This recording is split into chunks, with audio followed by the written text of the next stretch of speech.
Kasong rape at acts of lasciviousness laban sa actor TV host na si Bong Navarro ibinasura ng Korte Suprema.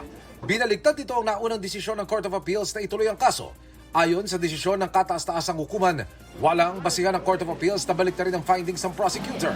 Wala raw grave abuse of discretion sa panig ng Department of Justice nang ibasura nito ang reklamo laban kay Navarro dahil sa kakulangan ng probable cause.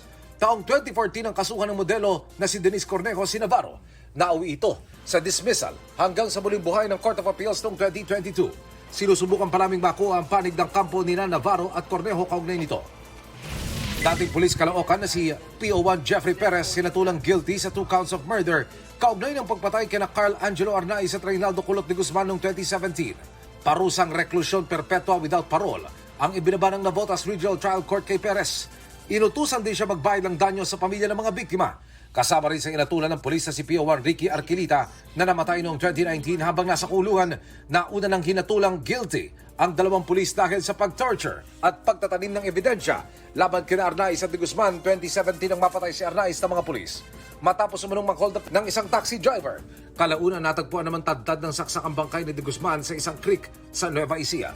Para sa GMA Integrated News, Emil Sumangil ang inyong saksi.